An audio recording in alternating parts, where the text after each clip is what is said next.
फिर से स्वागत है आपका मेरे YouTube channel word on table पे। दोस्तों, आप लोग गर्मियों की छुट्टियों पे डिफरेंट जगह हिल स्टेशन या डिफरेंट जगहों पे घूमने गए होंगे।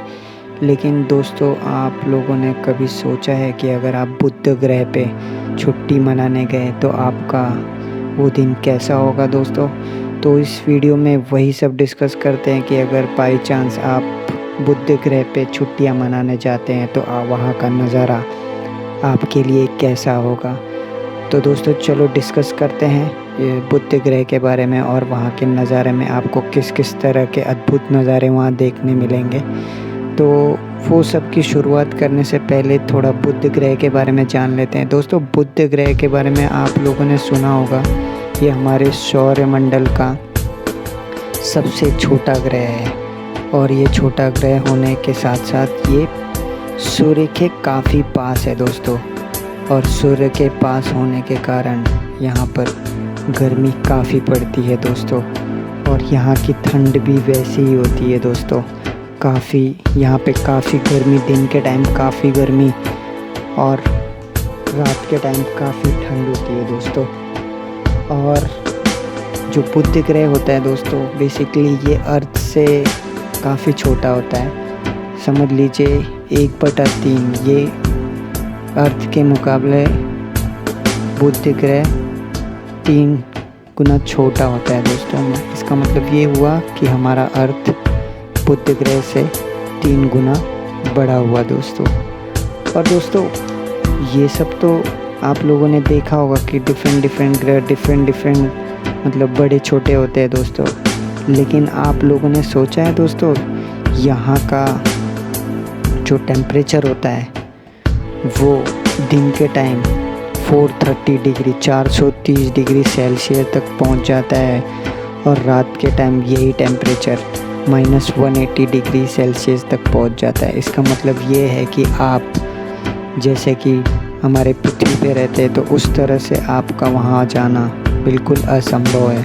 तो इसके लिए आपको स्पेशल तरह के स्पेस सूट की ज़रूरत होगी दोस्तों। स्पेस सूट मुझे नहीं लगता है कि इतने टेम्परेचर के लिए कोई स्पेस सूट आपके त्वचा की रक्षा कर पाएगा दोस्तों। लेकिन अगर आपने बना भी लिया तो इसके अलावा भी आपको डिफरेंट अद्भुत नज़ारे यहाँ मिलेंगे।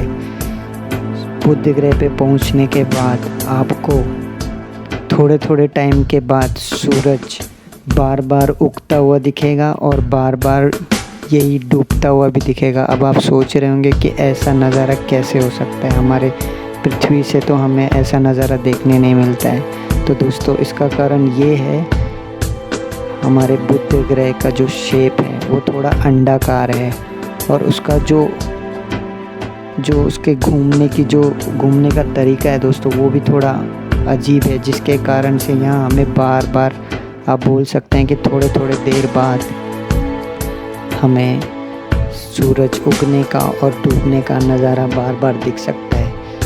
और दोस्तों, ये भी मैं आपको बताना चाहूँगा, अगर आप यहाँ पृथ्वी से बुध ग्रह पे छुट्टियाँ मनाने गए तो आपको यहाँ से आप 1 दिन की छुट्टी तो लेके जाएंगे, लेकिन वहाँ आपको 1 दिन बिताने के लिए वहाँ का 1 दिन पृथ्वी के मुकाबले 59 दिनों का होता है। जी हाँ दोस्तों, 59 दिन यानी 59 डेज़। मतलब इसका मतलब ये हुआ कि बुध ग्रह को अपने एक्सिस पे, मतलब अपने ध्रुव पे घूमते उसे 59 डेज़ लगते हैं। और ये स्लो होने के साथ साथ ये सबसे तेज़ ग्रह भी है। अब आप सोच रहे होंगे फास्ट स्लो भी है तेज़ भी है, ये कैसे? तो ये बता देता हूँ आपको कि ये अपने जो ध्रुव अपने एक्सिस पे तो ये स्लो घूमता है, लेकिन ये पृथ्वी के चारों तरफ, जैसे कि हमारी पृथ्वी घूमती है सूर्य के चारों तरफ, घूमते हमारी पृथ्वी को जो दिन कंप्लीट करना पड़ता है वो 365 दिन लगते हैं। लेकिन बुध ग्रह को यही दूरी कंप्लीट करने के लिए सिर्फ 88 दिन लगते हैं।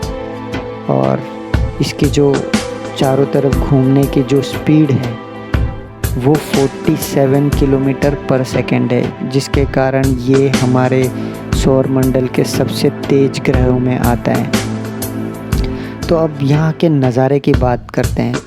दोस्तों यहाँ के नज़ारे काफ़ी ही अद्भुत मिलेंगे आपको यहाँ के नज़ारे, जैसे कि हमारे पृथ्वी से हमें एक सूरज दिखता है, एक चंद्रमा दिखता है, तो यहाँ से आपको सूरज तो दिखेगा लेकिन यहाँ आपको कोई चंद्रमा नहीं दिखेगा, क्योंकि बुध ग्रह का कोई चंद्रमा नहीं है। तो यहाँ से आपको चंद्रमा का नज़ारा तो नहीं मिलेगा, लेकिन हाँ, आपको रात के टाइम आपको जो हमारे यहाँ से जो स्टार दिखते हैं, जो छोटे छोटे चमकीले स्टार दिखते हैं, वो यहाँ से आपको बुध ग्रह से काफ़ी बड़े दिखाई देंगे, जो कि 3 गुने बड़ा दिखाई देंगे।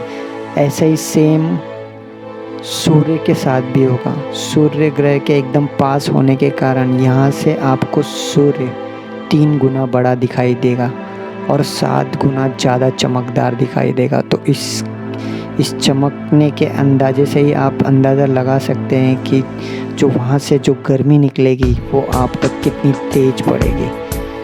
और अब आगे डिस्कस करते हैं कि यहाँ के नज़ारे की तो बात हो गई, लेकिन अब यहाँ पे आपका ज़िंदा रहना कितना पॉसिबल है तो वो भी जान लेते हैं। तो यहाँ पे आपका नॉर्मली ज़िंदा रहना तो इम्पॉसिबल है। बाय चांस अगर आप रह भी गए तो आपको स्पेशल शूट भी आपने ले भी लिया, लेकिन आप यहाँ की जो सूर्य किरणों से जो रेडिएशन निकलेगी वो आप तक पहुँचेगी। उस सूर्य की गर्मी और रेडिएशन से आपका बचना नामुमकिन है, क्योंकि हमारे पृथ्वी पे अलग अलग वातावरण की लेयर होती है, जिसके कारण ये जो, और पृथ्वी सूर्य से थोड़े दूरी पर भी है, और ये सारे वातावरण और ये जो दूरी है इसके कारण, और हमारी जो पृथ्वी की जो प्रोटेक्शन लेयर है, ओजोन लेयर है, इसके कारण हमें इतना रेडिएशन का असर नहीं होता है। लेकिन बुध ग्रह पे आपका ये रेडिएशन से बचना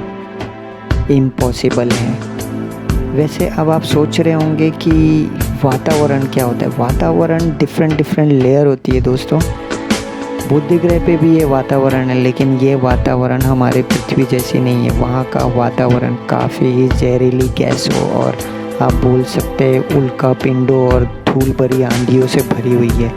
अगर ये वातावरण में कोई नॉर्मल इंसान मेरे ख्याल से मुश्किल से ही जी पाएगा, क्योंकि ये वातावरण बहुत ही जहरीली गैसों से भरी होती है ये वातावरण दोस्तों। इसमें आप बोल लीजिए helium gas, potassium, oxygen, hydrogen, और इसमें काफ़ी विस्फोट होते रहते हैं, और जिसके कारण पूरा ये जो वातावरण है धूल भरी आंधी से बना रहता है दोस्तों। और यहाँ पे आपका सांस लेना काफ़ी ही मुश्किल, बोलिए कि इम्पॉसिबल है दोस्तों। और यहाँ पे नॉर्मली इंसान का रहना मुश्किल है दोस्तों। तो होप करता हूँ कि आपको मैंने इस वीडियो में काफ़ी कुछ जानकारी दे दी होगी बुध ग्रह के बारे में दोस्तों। तो ऐसे ही बने रहिए मेरे साथ इस चैनल पे। मैं ऐसे डिफरेंट ग्रहों के इंफॉर्मेशन आपके लिए लाते रहूँगा। तब तक के लिए अपना ध्यान रहिए, खुश रहिए।